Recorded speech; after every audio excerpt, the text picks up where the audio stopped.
ಇದ್ದಾರೆ. ಈಗ ಬನ್ನಿ ನೋಡೋಣ ಇವರು ಈರುಳ್ಳಿ ಪಕೋಡ ಯಾವ ರೀತಿ ಮಾಡ್ತಾರೆ ಅಂತ ಬಿಟ್ಟು ತೋರಿಸ್ಕೊಡ್ತೀನಿ. ಆನಿಯನ್ ಪಕೋಡ ಮಾಡೋದಕ್ಕೆ ಕಳೆ ಹಿಟ್ಟು ಮತ್ತು ನೀರು ಮತ್ತು ಉಪ್ಪು ಇಷ್ಟನ್ನ ಹಾಕ್ಕೊಂಡು ಮಿಕ್ಸ್ ಮಾಡಿಕೊಂಡು ಅದರಲ್ಲಿ ಈಗ ಈರುಳ್ಳಿ ಹಾಕ್ಕೊಂಡಿದ್ದಾರೆ.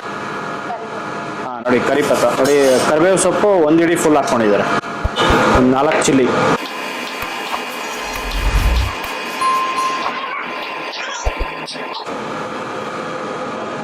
ಕಳ್ಳೆ ಹಿಟ್ಟು ಹಾಕ್ಕೊತಾ ಇದ್ದಾರೆ.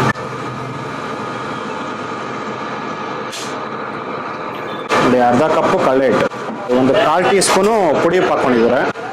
ಆನಿಯನ್ ಪಕೋಡಾಗೆ ನೋಡಿ ಬೆಳ್ಳುಳ್ಳಿ ಈ ಥರ ಜಜ್ತಾ ಇದ್ದಾರೆ.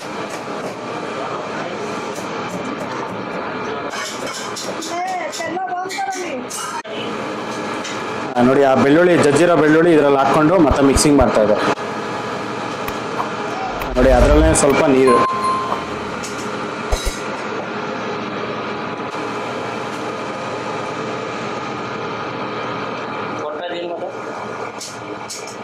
ನೋಡಿ ಈಗ ಮಿಕ್ಸ್ ಮಾಡ್ಕೊಂಡಿದ್ದಾರೆ. ಫುಲ್ ಮಿಕ್ಸಿಂಗ್ ಮಾಡಿದ ನಂತರ ಈಗ ಎಣ್ಣೆ ಕಾದಿದೆ, ಎಣ್ಣೆ ಕಾದಿರೋ ಎಣ್ಣೆದಲ್ಲಿ ಈಗ ಬಿಡ್ತಾ ಇದ್ದಾರೆ.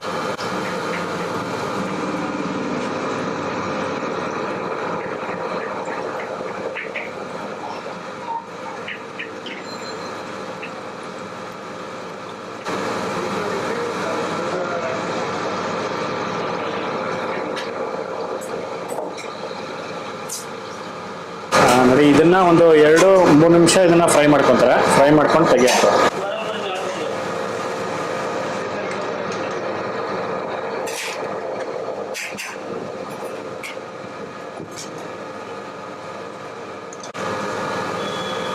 ಸ್ನೇಹಿತರೆ ನೋಡಿ ಇದು ರೋಸ್ಟ್ ಆಗಿದೆ. ರೋಸ್ಟ್ ಆಗಿದ ನಂತರ ತೆಗಿತಾ ಇದೆ.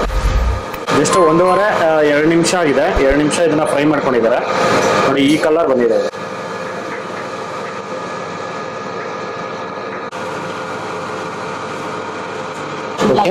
ಬ್ಲ್ಯಾಕ್ ಸಾಲ್ಟ್ ನೋಡಿ ಅದ್ರ ಮೇಲ್ಗಡೆ ಸ್ವಲ್ಪ ಬ್ಲ್ಯಾಕ್ ಸಾಲ್ಟ್ ಹಾಕ್ಕೊಂಡಿದ್ದಾರೆ. ನೋಡಿ ಆನಿಯನ್ ಪಕೋಡ ಅನ್ನೋದು ರೆಡಿ ಆಗಿದೆ. ಸ್ನೇಹಿತರೆ